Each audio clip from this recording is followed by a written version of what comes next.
Have you ever found yourself wondering what's the point in all this training? The amazing things that you can achieve with your dog are something that you probably have no idea how impressive they possibly could be. That's exactly what we're talking about with a couple of our students today. Welcome back to the McCann Dogs Podcast.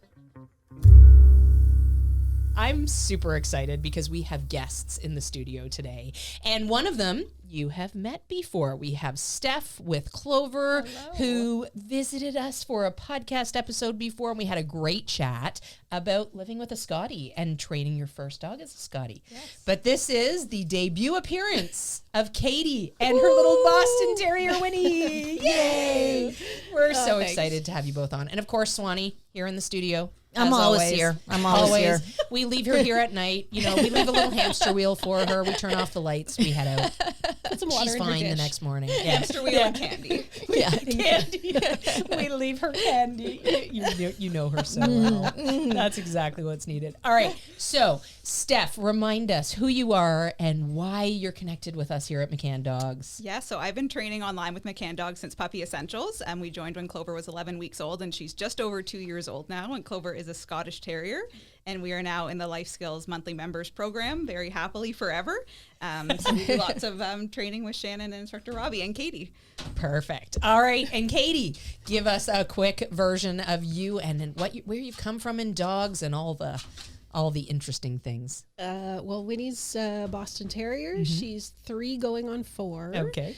And we joined Life Skills online when she was like 10 months, I want to say. So we missed Puppy Essentials, which is a major mistake. That's okay. That's okay. We all make them occasionally. You know, that's... Please don't kick me out. Swanny, that's a mistake. No, not at all. So you joined us in Life Skills a little bit late. Yes. Was there something in particular that made you go, okay, I need to do some training, or what was the reason? Well, we were training. So I live about 5 hours from here. We were training in person at a local school, and it was okay, mm-hmm. but it was tough. Okay. I knew about McCann and I wanted to join, but I was unconvinced that the online format was going to work. Yeah, I was too. You know what? Yeah, I get it. Yeah, we were too. Yeah, it took us a long time to think, you know what, we can do it better than just putting out videos and having people follow instructions. So yeah, it actually turned out to be the best thing for her because she's a little bit wild, as you can see, as you have seen, but in person was really tough, right? To drop her into a classroom situation where, you know, it was a small room and lots of dogs, and like, it was just a very tough environment. Yeah. So being able to actually do it online and start in our home was the only thing that kind of got us progress. Yeah, and that really is, that's one of the benefits too, is that you don't have to be in that thick environment with all the distractions, mm-hmm. trying to listen to instructions while you're also trying to mediate what's going on with your little dog. Yes, the little tornado at the end of the leash. Yeah. Oh my gosh. Often in our in-person classes, I'll say to people, like, we know you're managing your dog at the chair, you know, you might completely miss our instructions, and that's okay. Yeah. We understand. Put up your hand and we'll come right over. So learning a lot of the technique at home where it's quiet and no distractions has such a benefit for online training. Mm-hmm. Yeah, most definitely. And if you can hear little squeaky noises, that is Miss Winnie in here in the podcast room, and she is a Boston Terrier, which means that she makes Boston Terrier noises. So she's entertaining us right now with some of those little Boston Terrier noises. And she's got the cutest little face while she's doing it. Okay, she's very distracting for hopefully, me. Just pretend she's not here. Hopefully she's just going to relax and fall asleep. She's so cute. All right, so you joined us when she was 10 months old. Mm-hmm. So at that point, what were you looking for in terms of skills? What was the biggest draw for you to try to train with her? I think everything. Everything. Okay. Okay. So just the wild child out there in the world. Yeah. Like it wasn't going poorly per se. And like we watched a lot of your YouTube videos, and I think we had good management techniques. Okay. But I just couldn't sort of put the pieces together and actually get to the next level with, like, you know, loose leash walking and like all those kinds of things without a little bit of help. Gotcha. Okay. So how are things now? Oh, things are super. Yeah. Good. Yeah. I mean, it's not perfect. It's always a work in progress. But Yeah. Well, and things are dogs, awesome. dogs being dogs, that is always the case. And once we come to that realization, it's like, oh, right. We don't just send our kids off to school for a year and then they're done for life. It's ongoing progress as we go through development periods, as the child learns. And for some reason, there's this thought in the head of humans that are raising dogs that we can just train for this short period of time and then they'll be perfect for the rest of their lives. And it's like, well, how's that working out for you? You probably need to put in a little bit more as they grow up. But the nice thing is it gets less and less as they grow up. So, oh, she's so cute. She's so upstaging everybody in this room right now. I can't even stop looking at her. She's so. looking at each person very intently. Like, Yeah. please save me. Which one of you are coming to my rescue? Oh my goodness. And Winnie has an accolade to her name as well. But first off, did you have dogs before her? No. So she's your first Oh, dog wow. too. I wasn't sure about that. I wasn't sure. But how fabulous. Like you both have your first dogs. You're both competing with your first dogs. You're both being very successful with your first dogs. So tell us about what claim to fame Winnie has at this point, because it's so exciting. So recently, the CKC came out with their top rally dogs list. And the CKC is the Canadian Kennel Club. Thank you. Yes. And on it, they do top 10 overall, which is just the just amazing, incredible dogs. I think they do a top 10 in each breed group, and then they do a top 5 in each breed. And Winnie being... And then they do a top 10 overall as well. Yes. And these are with scores from like advanced level and higher in rally obedience. And Winnie being the only Boston Terrier who qualified last year, that also would make her number one. That's amazing. That's awesome. Amazing. Yay, good girl. Winnie. Yay. We need some sound effects and like We need- party yes. streamers and stuff. Right. But Woohoo! I mean, when you say it like that, I mean, obviously it's an honest response from you to say she's the only Boston Terrier that qualified, so of course she's number one. However, when I hear that, I think this is a non-traditional breed. Right. I think of how many golden retrievers, how many border collies, how many, name all the traditional Right. breeds, right? How many Yeah. German shepherds, the breeds that go into sport with a huge work ethic already, right? Where a Boston Terrier might not do that.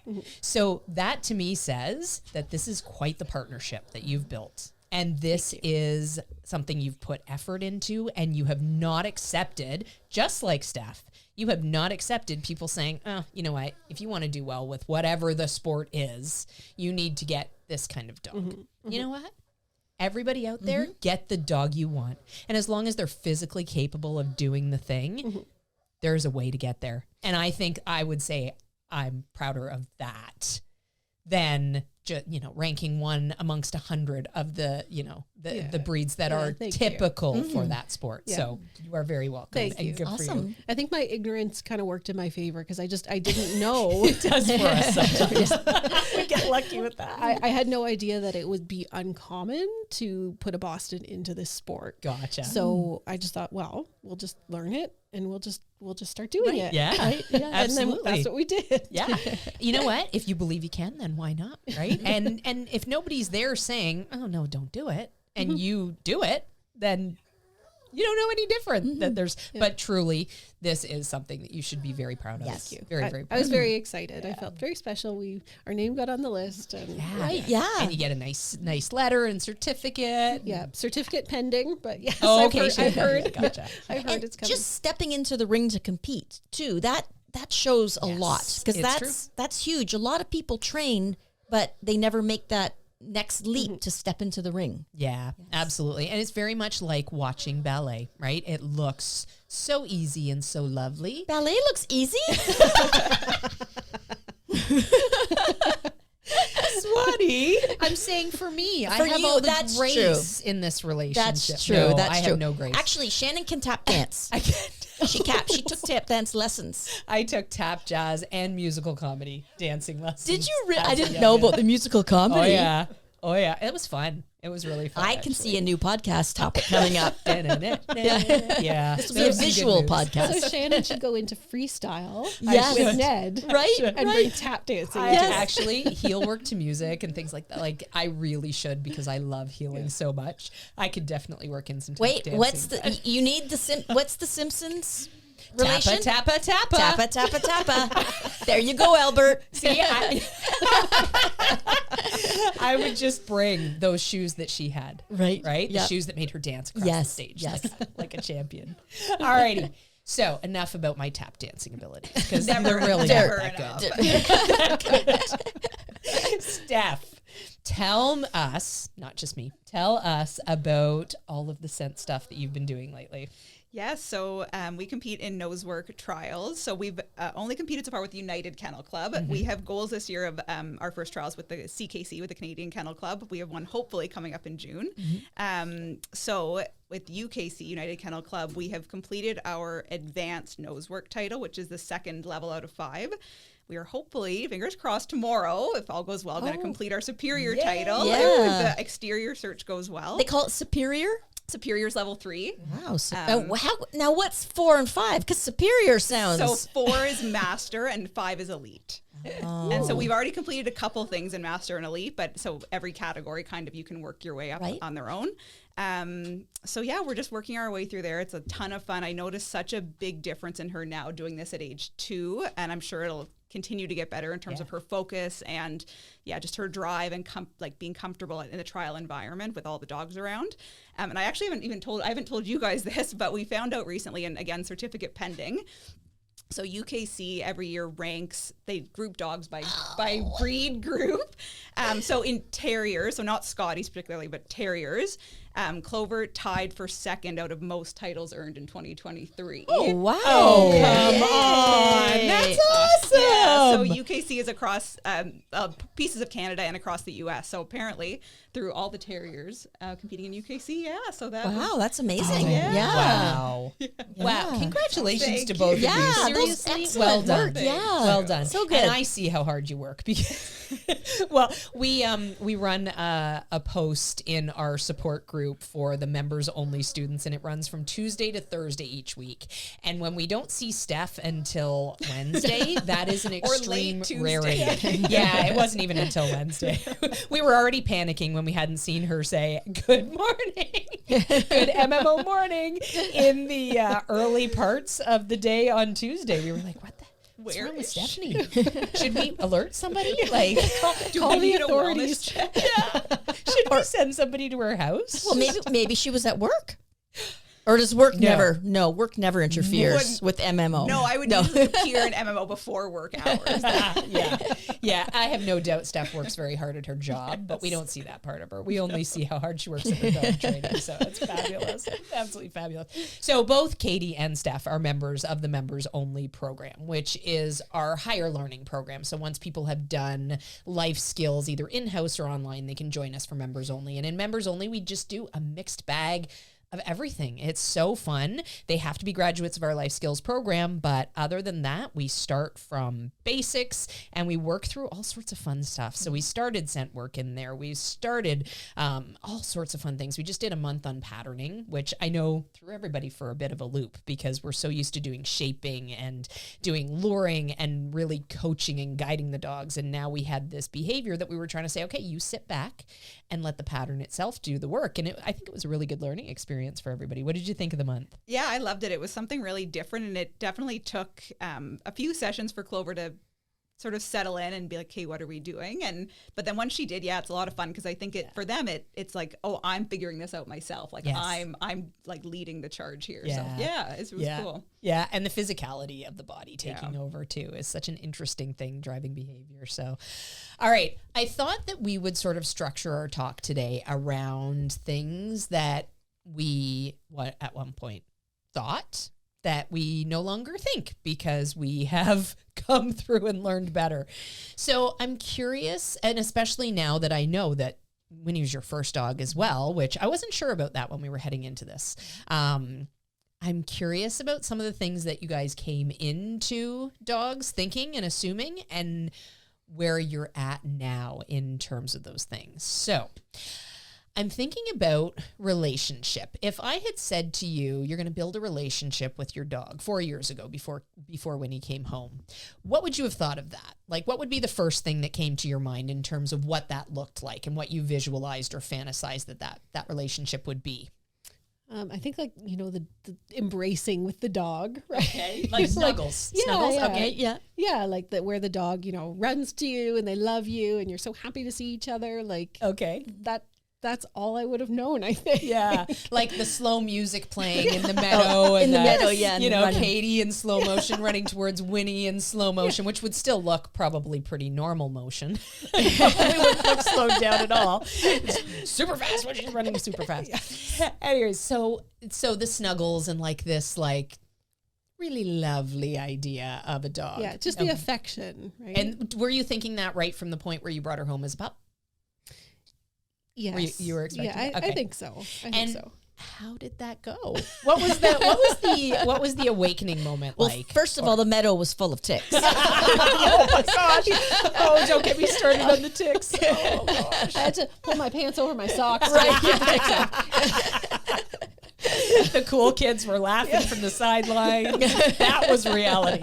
Then I couldn't see Winnie because the grass was too tall. right. Yep. And then she appeared with a dead mouse, and Here you go, Mom. I brought you a treasure.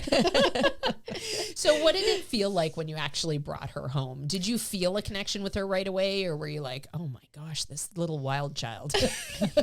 I mean, I did. She's a naturally very affectionate dog. Okay. They're very, she's a stage 5 clinger, totally. Okay. So she does love people. So that part came easily.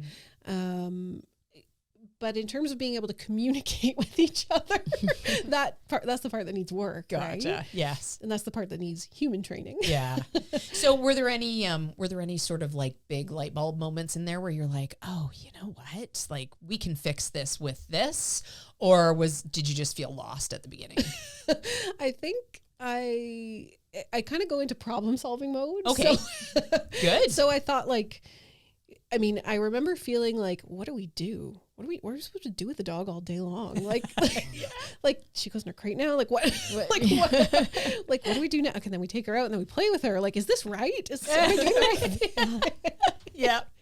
Yeah. And keeping the bathroom log and everything. Okay. So Yeah. you knew, exactly when she went last and, obviously all that stuff. But, I think it's overwhelming. Yes. Because you think like, how am I going to take a shower? Yeah. Yeah. How am I going to eat my dinner? Like with a puppy and, I'm trying to keep her out of trouble and manage her. And so I remember that. Okay. Okay. What are you talking about? she's adding in. Are you telling us what you think? Yeah. You're telling us your recollection. Yeah. I was expecting to come home and have like this life set out, and I couldn't talk. I couldn't communicate. Oh my goodness. All right. Well, Steph, I'm going to ask you the same thing. So think back if you can. I know we talked a little bit about this on Steph's first episode already, but let's refresh. Everything Katie just said was giving me such like intense flashbacks. Trauma. Yeah, same thing. So Triggers. Clover is very affectionate in terms of her, as I think she's kissed everybody here today. She's multiple times. She never, even as a baby puppy, never really sought out cuddling, and certainly still doesn't. Well, very infrequently. It's just not the dog she is. So that was, I think, something early. Like you expect like these puppy snuggles, and like she was never a big like I want to nap on your lap. Like she just was never that dog. So that was sort of a first thing that was sort of a surprise. And she was just a wild little terrier. She was never a big in terms of I'm going to follow you around. Like she was always so independent. So very quickly it was I need to figure out how to manage this dog and be able to take showers and have meals. And like she did not take to the crate early on her own. Like so it was just chaos at the beginning, and then figuring out. Well, that within 3 weeks of getting her is when I joined Puppy Essentials, and I needed the guidance and just a way to like incorporate this dog into my life. And the big thing I've recognized now is having a dog that you can communicate with at such a level that I would never have imagined, like to be able to like communication when she needs to go outside and like just what she wants. Like she can give me a look, and it's so special. Like, it's unbelievable. I would never have imagined you could have that kind of communication. The relationship that you guys share is quite intense. You do so much with her, and you can see it. You can absolutely see it in the way she works with you, the way she wants to work with you, the way she enjoys the work, etc. And I remember her in those early days of Puppy Essentials, and she didn't come by that naturally. No. She was a typical terrier, you know, very independently minded, very eager to, you know, be feisty for herself. And you really came a long way. I remember those early days of like crate training struggles and nipping struggles. Yes. I remember a video of her on the bed with your sister and you asking advice about the nipping and whatnot, and getting you through that and getting you through food struggles because she didn't really want to eat. No. She wasn't even motivated to eat. So, oh my goodness. I haven't All thought about these this stuff in a while. things. Yeah. She's come such a long way. And being in the program or being, in a class, you do get that support and reassurance that these are normal. Because often we do come into getting a puppy and we have what we think it's going to be, and it's not like that at all. Yeah. So it's so nice to, hear about other people who are struggling with the same stories and having, the instructors say, yep, that's what happens. So it's that support and reassurance is so important. Yeah, absolutely. That you will get through it. Because sometimes it feels like you'll never get through it. Yeah. It feels very long when you're in it. Yeah. And then looking back, you're like, oh, that was only, 6 months, or that was only. Or not even. Like, looking back, when I try and count, okay, Clover was 6 or 7 months at this point, I'm like, wow, at that point we were feeling pretty good. Like, so it ends up not being that long, but while you're in it, it is intense. Yes. Eternity. I find too, I look back and go, oh, I wish I could relive those days now. Like when I'm in it, it's like, oh, please grow up and be good. But, now it's like, I wish my dog was a baby puppy again. It would be so much fun to know them as a puppy with what I know now. Yes. Right. Yeah. Yes. I have a new puppy coming in 3 weeks, and I'm going to. I know, I'm so excited. That's so exciting. But I'm going to be regretting it. As soon as I bring the puppy home, I'm going to be like, why did I do this? I had such an easy life with Ned where I could sleep through the night. But then I anticipate after a couple of days, that little bit of it's almost like a I don't want to compare it to postpartum, but it feels like that. It does. It's this big change in your life that now you're like, why did I do that? Well, Things were so I call easy. it the puppy blues. So the puppy blues, blues, I'll call it, because I remember experiencing that when I was 19 and I desperately wanted my very own dog, and my parents bought me for my college graduation my Cardigan Welsh Corgi Iggy. And I remember my parents saying, it's yours. Like, everything is on you. Yep. And Do the work. I remember Iggy was sleeping in her crate and I was sitting on my bed, and I remember feeling this weird feeling. And now I know it was the puppy blues, and it's normal. Yes. Yes. Yes. Yeah, absolutely. Did you have the puppy blues? I just felt, what have I done? Gotcha. I think. Yeah. How do I get out of this? Yeah. What did I get myself into here with this fuzzy little creature that I need to keep safe and raise? I never wanted to give her back or anything like that. Yeah. But it is very tough. I mean, what Steph has accomplished is all the more impressive because she does have a very independent dog. And I never had that same struggle when he was always only wants to be with you. Yeah. If anything, our struggle was and I'm so glad we crate trained from the beginning, because I think there would be a lot of potential there for her to just only be comfortable with you. So thank God we have, we can leave. It's not a problem. Yes. There's no issue. Good. But yeah, your independent terrier versus my fake terrier is very different personality wise. Even though they both Boston Terrier, Scottish Terrier, they're not part of the same breed group. Yeah. So right. Scotties are in the Terrier group, and Bostons are non-sporting. It's called non-sporting, which is kind of a silly name, but the miscellaneous category. Yes, yeah.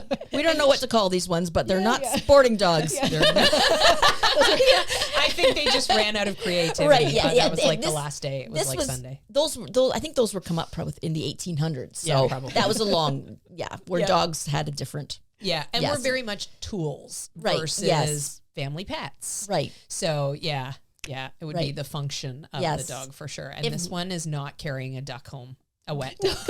not happening. Wouldn't even fit in her mouth. Maybe a chickadee, but not a wet duck. Oh, I think a wet duck might carry Winnie home. Maybe.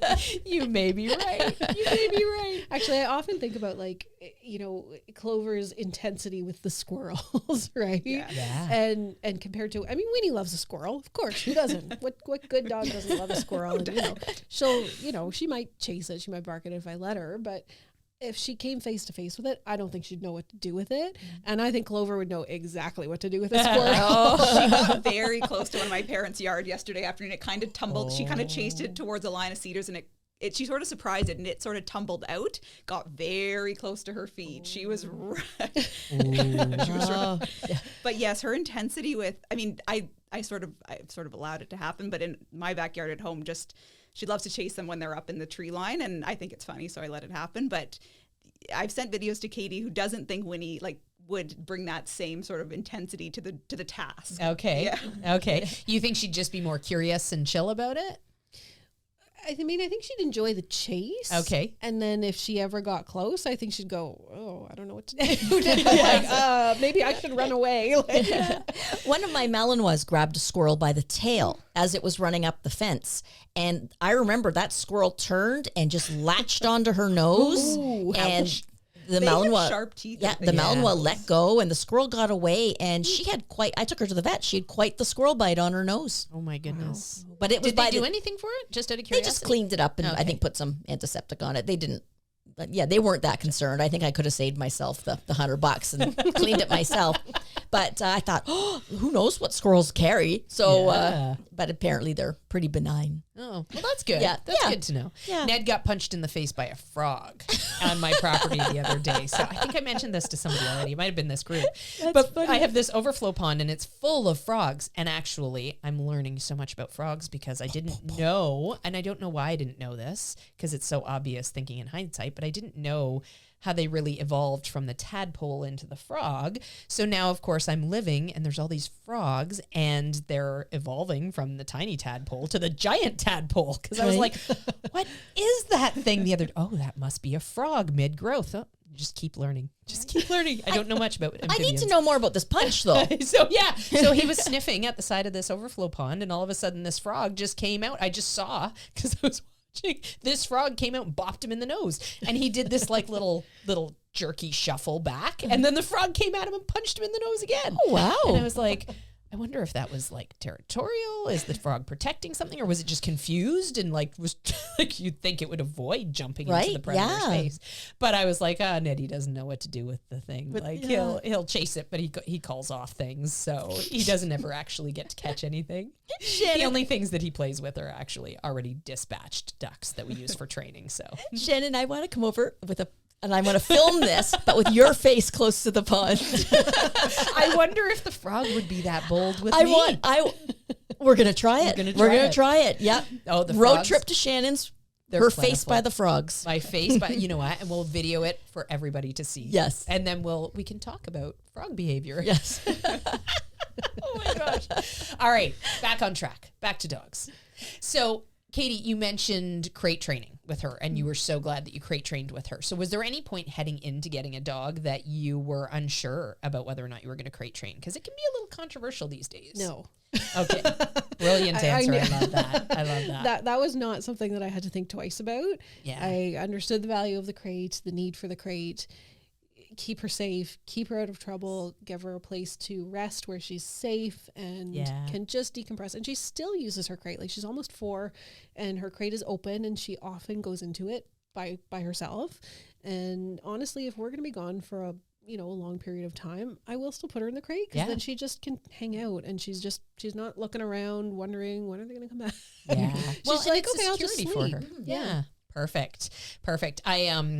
I'm watching the litter of puppies that I'm bringing home a puppy from in 3 weeks, and fabulous breeder, and she's doing so many great early things. I'm going to have a fully trained puppy that comes home. It's going to be house trained and crate trained. And so she replaced the whelping box at the 5-week mark, which is this week. She replaced the whelping box with a big crate, and all of the puppies are right inside the crate. The door's off the crate, but the puppies are sleeping in that crate, and you can just see like the nature of the puppy and the nature of the dog to go and seek out that den-like space. You can absolutely see it at that young age. So I'm so happy because they're going to be conditioned to the crate already by the time they come home, and that stress point will be so much less for this new puppy. So good for you for knowing you wanted to crate train right off the bat. And what was your reaction when she started crying in the crate? Did you want to run and nurture, or did you go, nope, this is a tactic? I think I knew from fairly early on not to feed into that. Right. However, I did make one enormous blunder with the crate, though, and I'll tell you about the overnight. So you know, she was very she was maybe 4 pounds, I want to say, when she came home. Very, very small, like the size of a guinea pig. Okay. They're very small dogs. So she couldn't hold her bladder overnight, which is totally normal at first. So I would take her out, you know, in the middle of the night for a pee and then back in the crate. The mistake I started making was when she got a little bit older and it was the weekend and I thought, oh, I want to sleep in. I don't want to get up at 6 a.m. I would, you know, take her out at night, and then I, you know, first thing in the morning, I was like, okay, you have to go out. I understand. I'm going to take you out, and then I'm going to let you into the big bed so that I can sleep a little bit longer.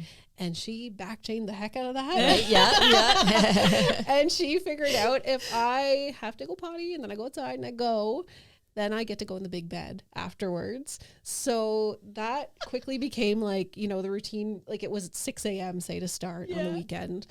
And then it was 5 a.m. And then it was 4 a.m. And then it was 3 a.m. And then it was, and then it was midnight. And then it was, oh my gosh. I put her in the crate to go to bed. And 15 minutes later, she was like, I have to go out.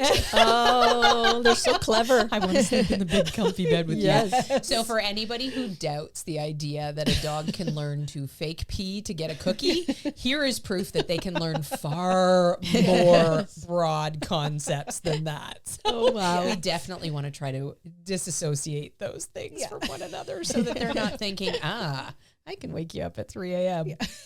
Incredible back chaining. Yes. It really is quite brilliant. I think that was my first like really big mistake with the puppy.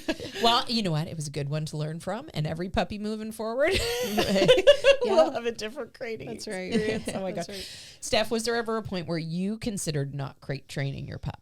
No, I definitely knew she was going to be crate trained bringing her home. What I didn't know, I didn't know what I didn't know, I think. Yeah. So I had crates, and I had watched a lot of the McCann YouTube videos on crate training, and I think based on those, I was under the impression it would just be a little bit more smooth, but she was very, very loud in the crate. Looking back, I don't quite think I had the right size crate. I think she was small, but I think I might have had a bit too small of a crate, and it was maybe uncomfortable. So the first little while, I actually had her sleep in essentially an open pen because that's kind of what she'd been in with the breeder, and she was, we need to get some sleep. So I kind of had her sleep in that while we crate trained sort of more through the day. So it was just not a smooth process. And I think had I been in Puppy Essentials from the beginning, it would have all been so much faster and smoother. I'm sure there was some letting her out while she was making noise, and even once or twice, and I'm sure that just escalated things looking back on it all. But now she loves her crate. She'll often choose to go sleep in there. She's still crated when I leave. Okay.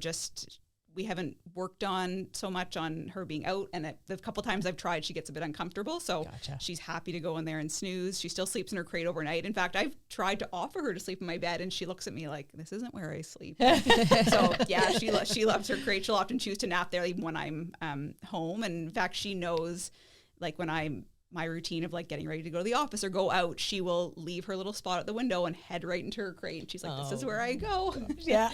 Time for me to nap. You know, honestly, they're so funny. They're such creatures of comfort. And I find that Ned in the morning wakes up, goes outside, has his breakfast, and then he goes for his second nap. You know? Like there would be no thought for him until the sun comes up, because I'm a really early riser.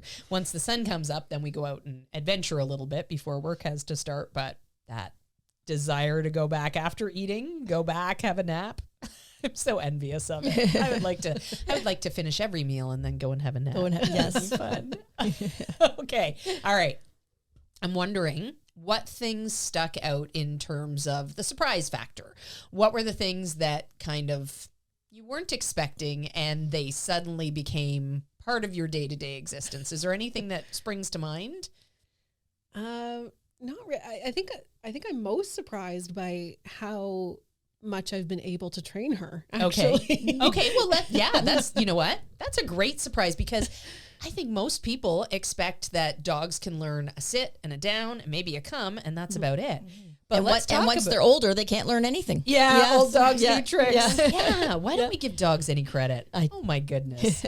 Okay, so let's talk about that for a minute. Like, all the things that you've trained her. I mean, we know that you've done rally obedience now, but what are some of the other things that you do with her?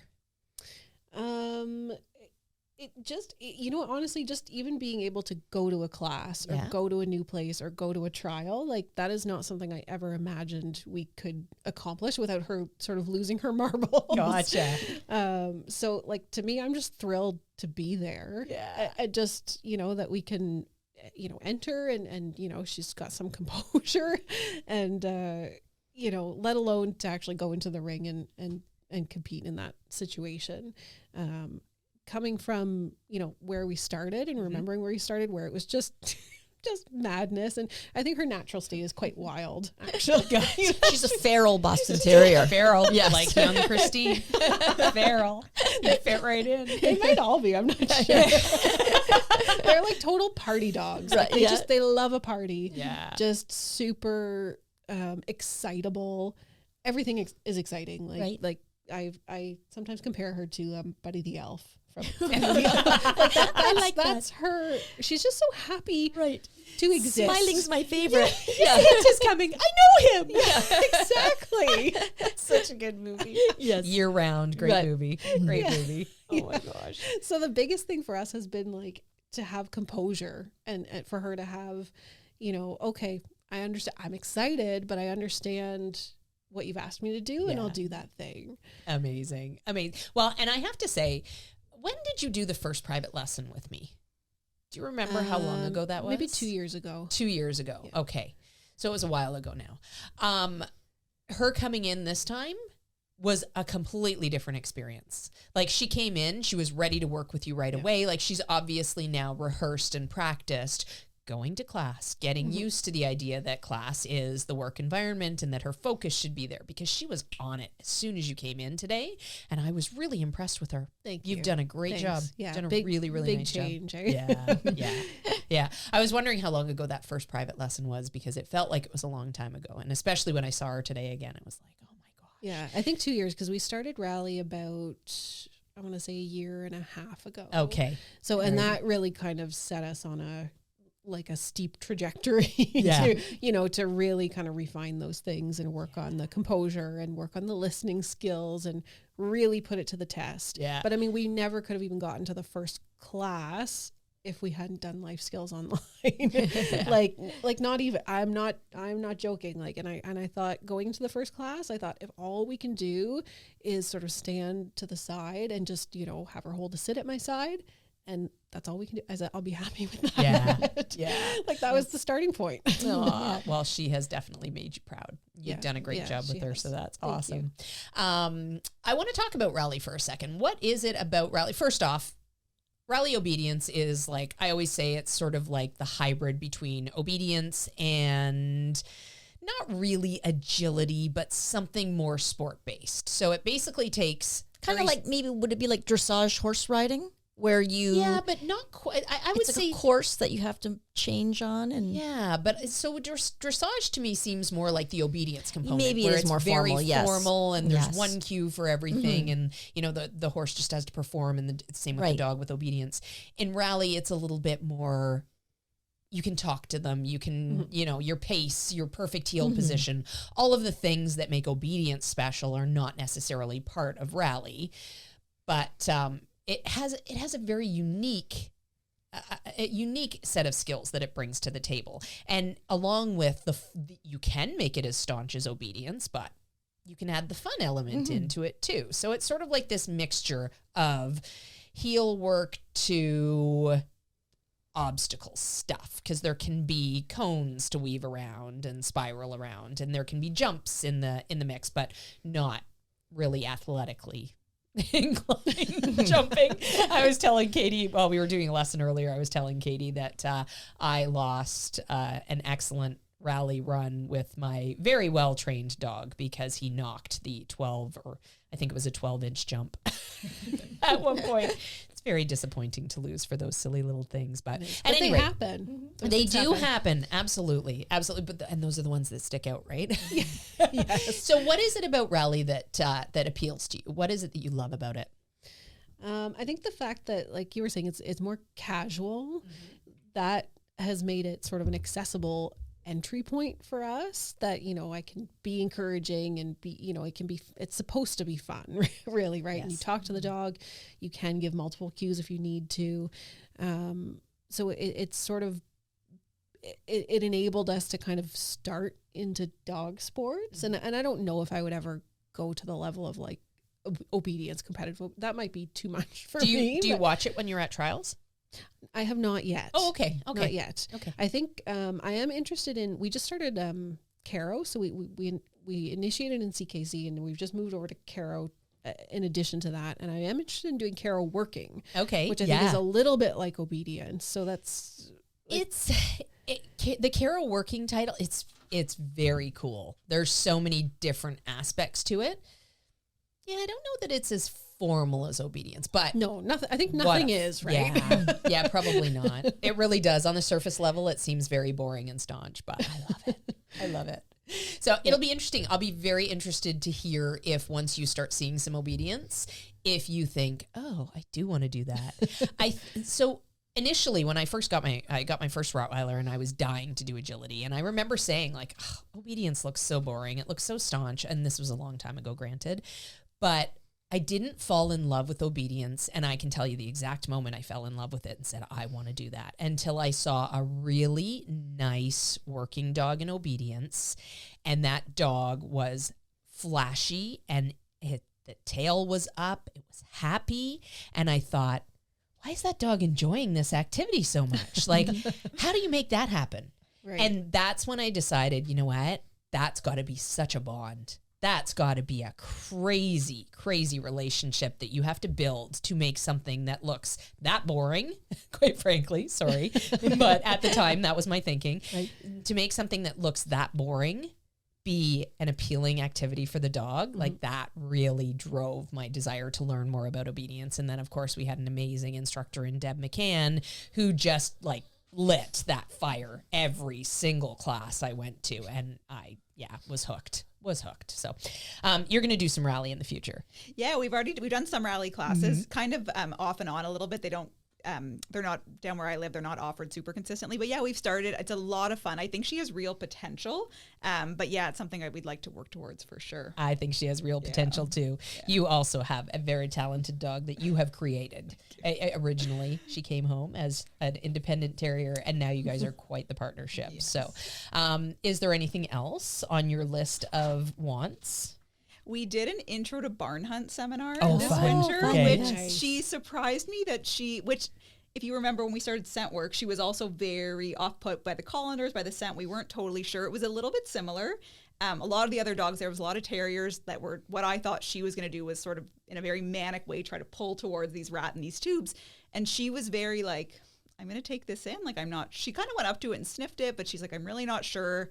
The tubes, I think, made her nervous, like the big tubes. It was just something new to her. So she kind of got into it more as it went on. But I could see once it kind of clicked the way like scent work did, I could see her like loving it. The combination of scent work and rats. So yeah, that's a hard one because you can't obviously, unless you have rats, train it at home. Yeah. So we have to do a little bit of traveling to train it. But yeah, I think that would be a lot of fun. I think we've talked about rats as pets. Both Shannon and I have had them as pets. Yeah. They're good pets, so I think you should get one. Yeah. I wonder if can you get rat scent?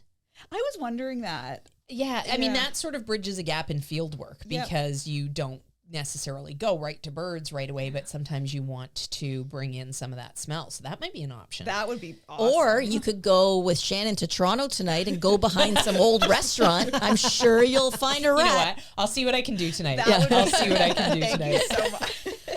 I think a wild rat. Yeah. Oh my gosh. Oh my goodness. Yeah. Imagine. Okay. Well, I want to talk a little bit about what continues to drive you in scent work? Because I know that you're working on this next title. I know that you're looking at different organizations to go into. Do you think at this point that you're as addicted to it as Clover is, or do you do it because she loves it so much? I think probably both. I'm probably at least as addicted as she is, if not more. I just think it's such an incredible skill because it's such a natural ability they have, and then to teach them how to communicate a find to you, I just think is amazing. So I love like that aspect of it and just watching her work. Yep. But yeah, she definitely loves it. Like trials are still a work in progress in terms of, I think, it's harder work. It's more stressful with the environment and with the judge there and everything. But watching her do it at home when we just are practicing for fun and the way she sprints around the house, like it's so much fun to watch her do it. So yeah, it's just it's a fun thing to be able to do to get, like, just like Katie said, like, what do I do with this dog all day? Yeah. So it's an awesome thing to be able to go and do on weekends. Yeah, like it's just such a fun thing to do together and something I know she can be successful at. And it's a challenge for her, but not so much that I'm pushing her to something that she's not capable of. So yeah, it's just such a fun thing to do with her. I love scent work. And the interesting thing about scent work is that it's one of the few venues that we work in where we want the dog to run the show. And that's really hard. I found when I first started training scent, I found it really hard to relinquish control and not be like, you need to search here and you need to search here. And no, you know what, Shannon, your nose is not very good at all. Like, how about you let the dog with the really good nose do the thing? And like, I remember struggling with that so much. And especially when we ran into struggles because I wanted to make sure that my dog was actually working. And sometimes it was like, oh, like, is he? Isn't he? Like those early days in it, it was a bit of a struggle to figure out that balance. But I think now I have my game down so much more. Like I use all of the well-used dog bathroom areas around McCann's are well-used scent areas for me, so the dog can learn to work in that space, etc. What is what's like the trickiest thing that you've found when it comes to scent work and keeping Clover on track? So what you said about sort of knowing if they're working, that's been a struggle at trials for sure, because at home she works so sort of quickly and you can tell when she's working, whereas at trials she moves much slower, more methodically. And I've had judges say she's a very, methodical little worker. And I've sometimes read that as, I'm not sure if she was working that search or not, even whether she found, the hide or not. So that's been a struggle for sure. I think I'm now, like that video I posted this week, I'm now learning that when it's more of a challenge or there's a conflict for whatever reason, whether it be environment or what the scent, the odor is doing, that she might just be moving more slowly, but it doesn't mean she's not working. So I think reading her in that way. I do also wonder if with her independent nature, if that's why she's had some success with it, because she's not, maybe early on, if she struggled, she would kind of look up at me and be like, I don't know, but she doesn't anymore at all. So I wonder if that's helped her be successful in this kind of sport. Yeah, quite possibly. Yeah. Quite possibly. Yeah, she's confident to make her own decision. Yeah. Whether that's to be doing crittering sometimes during a search. She's like, I'm confident this is what I'd like to do. But yeah, she's very, confident to, not need to look up at me at the end of the leash. Good. Yeah. And it's so hard if we get into that, zone where the dog gets used to looking to us for help.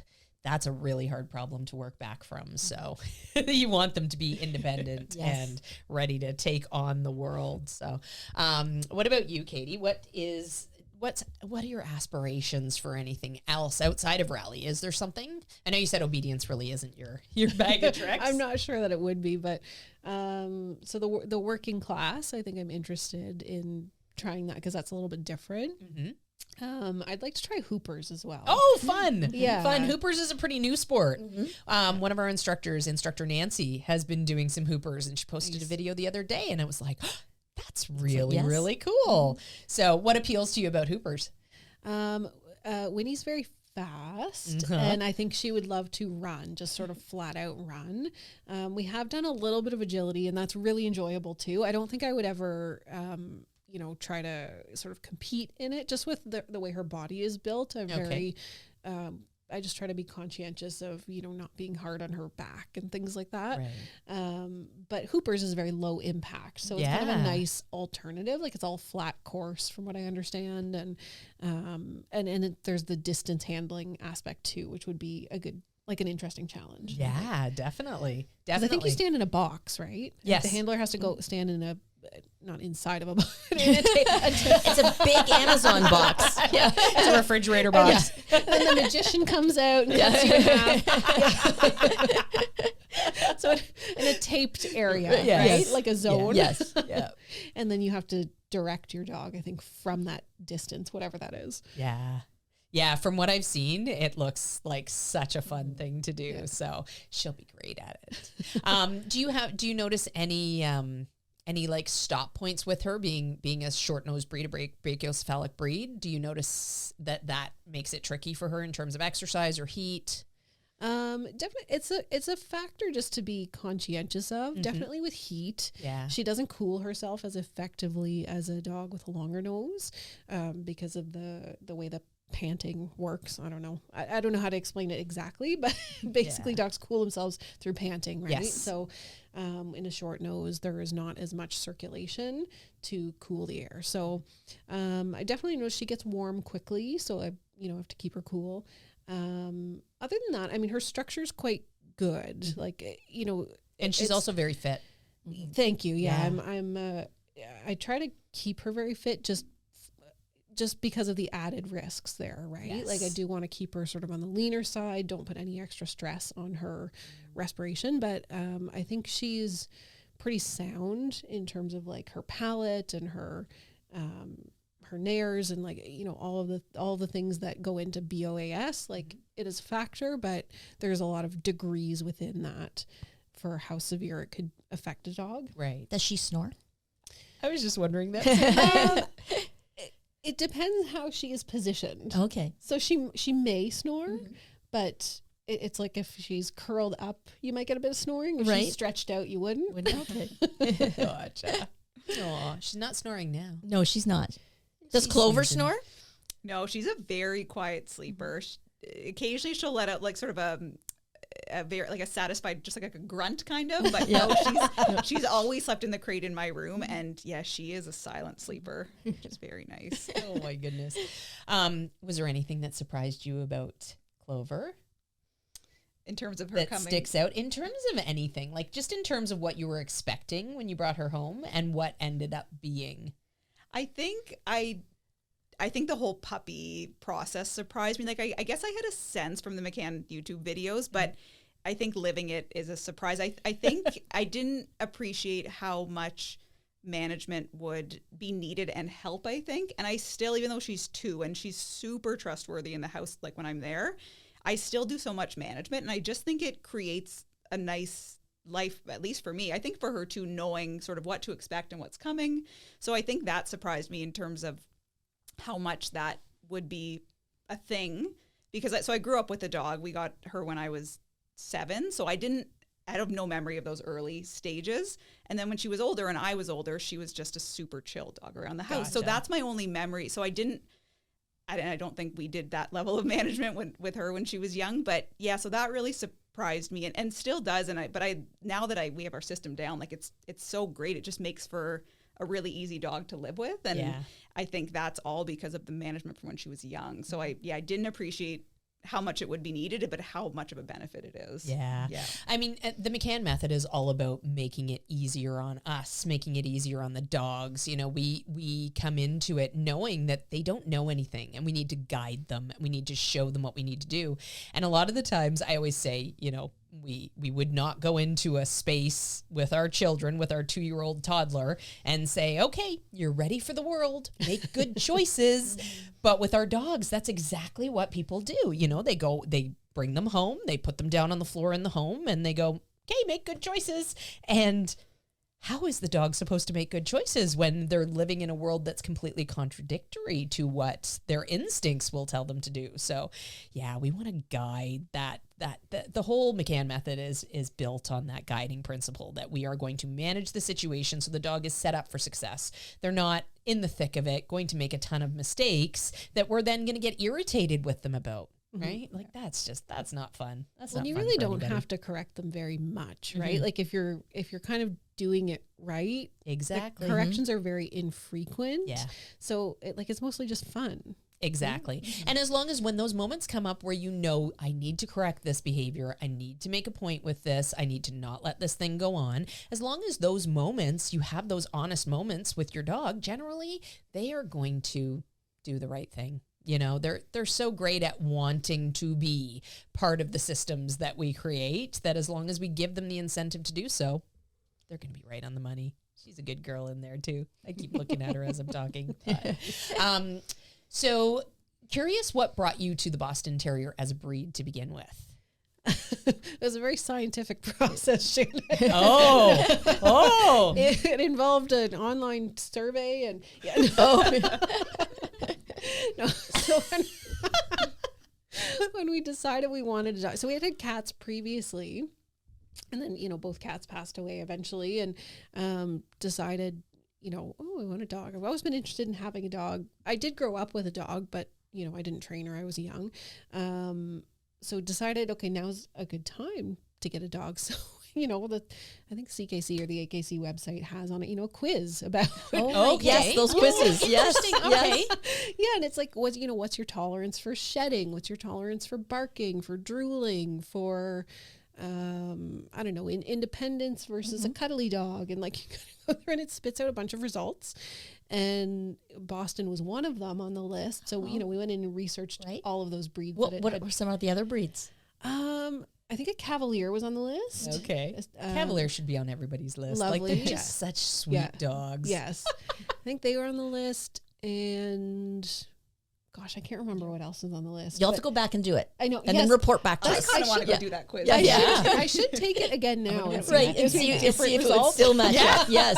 Yes. Yeah, you get a different result every time. It's just completely random. Right, yeah. It's just pulling you in and not really giving you Well, the and if you answers. don't get Boston this time, it'll be like, well, Great Dane. well, Winnie, we've had a good run. Yeah. Leonberger. My God.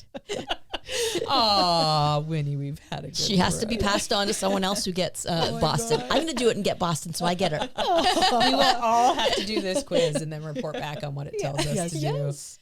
Yeah. Yeah. So that was the starting point, and then researching all of those breeds and kind of looking at their traits and what would fit in with our lifestyle and the exercise needs and that kind of thing. And actually, speaking of surprises, that reminds me, one of the things that it says about Bostons when you look them up is that their exercise needs are moderate, which I now believe to be true. But when we first brought her home, there was an intensity about her that I was not expecting.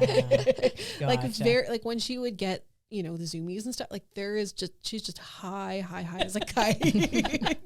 But actually, somebody said to me the other day, who I do rally with, they said when we first started rally, we had to peel her off the ceiling. So they said,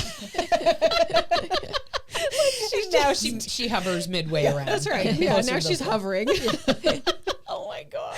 But they are. Well, she isn't. I don't know if I can speak for all Bostons, but they're quite excitable little dogs. Yes, I would agree with that. yes. Yeah, I've Yeah. met very few Boston Terriers that weren't like, "Hello, I'm joyful. Right. Like, nice to meet you. Yes. Let's do it." And then they have this little tough side to them sometimes too, where they're like, "I am terrier." No, I'm non-sporting. I am terrier.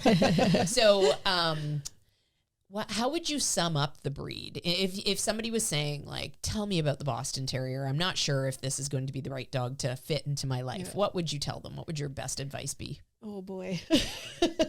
I would say, be prepared for wild. Okay. But I mean, they're also, I feel so strongly that, they're so capable too. Absolutely. And I think people don't give them enough credit. And, being the only Boston who has made the rally list last year, it's just crazy to me. Why aren't other people doing this? Yeah. Because she's super smart. She was, easy to train. Once I was trained by you, thank you. It's been a pleasure. It made her easy to train, right? she's very agreeable. She wants to be with me. She wants to work. It hasn't really been difficult. So,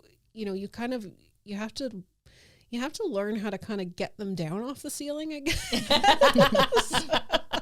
How to teach them how to hover. Yeah. Yeah, but it really is possible, right? And I think, like, you know, it's a shame that, you know, maybe so many of them are just companions or whatever. Like, I'd love to see more Bostons in the sport. I'd love to have some competition out there for us and some companionship for us. So I'm sure that there's tons of like fallacies about the breed that, like, people say you can't train a Jack Russell to come when they're called. You know, people say all sorts of things, and then other people do and prove them wrong. Right. So what are some of the fallacies about Boston Terriers that move around in the Boston Terrier community that you are constantly going, oh, for heaven's sakes, that's not what they're like? I mean, I think that they're not athletic. I think would be one of them. Like, she's fairly athletic. I mean, she's very athletic. She's very small, but you know, she's capable of, you know, going up a ramp or doing a jump, or you know, she's capable of running. She's capable of breathing. That's one we get sometimes, right? You know, because there are poorly bred brachycephalic dogs out there, unfortunately. Yes, and you know, that is a struggle for some of them, unfortunately, but a well-bred one should be able to breathe, and they can breathe. So that's a fallacy.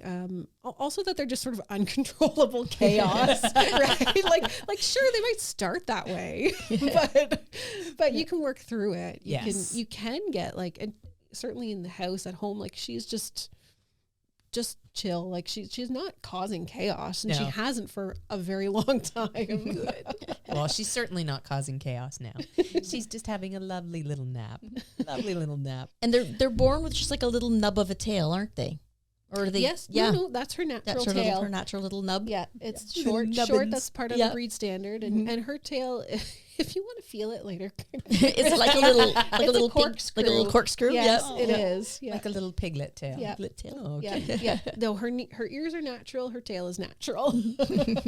This is how she came. Little piglet. Yeah. Oh, Steph, same question.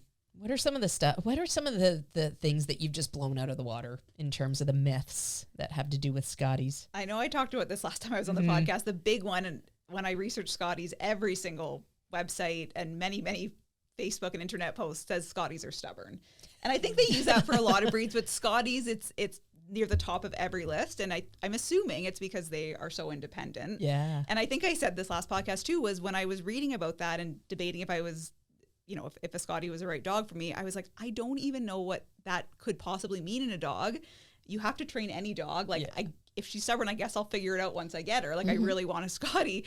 But no, I mean, you have to figure out what appeals to them, what their big reward system is. And she's so amenable to working with me, as, you know, as you've seen. So I think that's the hugest one. I haven't seen a lot. Maybe I haven't looked into it, but in terms of them not being able to do certain sports, because I have seen that there's Scotties that do agility, which is very cute, and other sports. So, but the big thing I think is just stubborn. And I think mostly Scotties are probably sort of companion animals to a large extent. So if you don't train them, I'm sure Clover would be quote unquote stubborn, because she's independent and likes, you know, has a vision in her mind of what she wants to do. So you have to find a way to a system that works with them, right? So that what you want becomes what they want. Yeah. I just had a thought of a vision board, Clover having her own vision board, and there's a squirrel on her vision board, a pile of cookies. Yeah. Oh my God. Squirrel, cod chips, boiled chicken. Yeah, there you go. Her vision board. Life is so simple. You know, as I was cutting grass the other day and riding around on my mower, and I had my music in and it was really loud, and I was just having the most wonderful time. And I remember thinking to myself, geez, when I was a kid, I remember thinking it would take a lot more than this to make me happy. Sometimes life can just be simple. Our vision boards can be very, very small. Very small. That sounds like a nice vision board, a nice way to live. So in terms of recommending a Scottie to people, do you recommend them, or do you say, you know what, you have to be this type of person? Like, how do you approach that when people ask? I would give that a lot of thought. I mean, although people often, when they stop us on the street, the first thing we often get is, we don't see those dogs around very much. And the first thing I always say is, yeah, and I don't know why, because they are fantastic. Like, she's, yes, she's independent, but she's feisty. She has so much personality. I think they're brilliant. The things she's been able to learn. And as a bonus, I think I always say she's a really nice size. Like I think I don't have a huge house, so she fits in nicely without being super tiny. I like that I can pick her up if things do get out of hand and I need to sort of grab her, put her in air jail and get some Air jail, jail. So I really do recommend them. I think as with any dog, you have to be prepared to train them. Yes. But I think they're fantastic, smart, brilliant little creatures that are just, a lot of the websites, in researching them, describe them as having a ton of personality, which is for sure true. Yeah. She is full of personality, has her own emotions and her own thoughts and what she wants. And like, that's so much fun to see that on her face when she knows what she wants. So I think they're fantastic. I for sure would recommend them. Perfect. Yeah. So I know that you definitely were planning to train coming right in, and you just had 3 weeks and then, okay, now I need some help. Katie, curious, were you planning to train as you were planning to bring home a dog, or did that happen and when she was home and you were like, oh? No, training was definitely a part of the plan. Okay. And we did go to some puppy classes locally because I think, as I said earlier, like I wasn't convinced that online would be effective for us, but it turned out to be the most effective thing. But yes, training was always going to be a part of the plan. And actually my dog from, how long ago? 35 years ago was a McCann dog as well. Oh, nice. Amazing. Yeah. Nice. Oh my gosh. Yeah. Wow. It's so funny that you can say that 35 years ago, but we're almost 42 now. Right. Right? Yeah. We were 41 last year. Yeah. 40, so 42 amazing in the fall. Time, yeah. It's amazing how time keeps accumulating. Keeps marching on, yes. It does continue to march on. Oh my gosh. You were here for the anniversary, correct? Yes. Yeah. It was lots of fun. Did you make it in for the anniversary? I didn't. So that was our first fall of having her, and I was still sort of just trying to like get my feet back under me, I think. And so she certainly would not have done well here. And so I didn't, I don't know. I guess I'd been here a few months, but I didn't travel up for it. And I'm sad that I missed it. We need to do that again because I missed it too. We should have I guess a 45th maybe anniversary. Yeah. There you go. Let's plan it. Yeah. Yes. We start planning right now. Actually, again. something that we have talked quite a bit about is planning some sort of an MMO camp. Oh, that would be fun. Yeah. I think there's been some jabs about that in the group. People tossing that out a few times. Oh, I have no doubt. Please, and just yes, dropping that please. possibility. Right? Oh my Yeah. gosh. Robbie and I would love to do something like it's just it seems so overwhelming to think about planning it, but honestly we got to do it because we have like the most amazing students. Right. And especially with the pool being put in. Oh yeah, good we point. can all bring our floaties. We can throw them all in the pool. No, the dog. I'm putting the dogs away. Like we'll all get floaties and wine glasses and just float around chit-chatting in the pool. That's where you'll see us next. Yes. Podcast from the pool. Yeah, we'll do that. You know what? That's genius. I'm gonna let the production team know. We don't want a studio and couches anymore. No. In the summer months, Floaties. This is a floaties. floating Yes. podcast. Yes, the floating podcast. Can you imagine? Imagine the things that would come out of our mouths. Oh my goodness. Well, I want to thank the both of you for coming on and just having this wild and crazy chat. Like I wanted to have really loose plans today so we could just sort of talk about whatever came up because it was such an interesting opportunity. And the reason the opportunity was here was you guys were coming in to do a lesson together. So of course, Swanny and I were like, ooh, maybe they'd come on the podcast. Yes. So thank you for joining us. Hopefully David Lee Roth and Michael Buble have the exact same response because we're trying to get them on the podcast as well. Who was the other man we talked about today? Maybe we could invite him. You have to remember who he was first. I don't know. Do you guys remember we talked very briefly about another? Oh. I don't know. I don't recall. Well, if he's watching, you're welcome too. If it's you, we're calling you on the podcast. Well, on that note, I'm Instructor Shannon. Instructor Swanny. Katie. Steph. Happy training, everybody. The McCann Dogs Podcast is brought to you by McCann Professional Dog Trainers. We help dog owners to have a well-behaved, four-legged family member. Please give us a call at 905-659-1888 or visit us at mccanndogs.com. Happy training!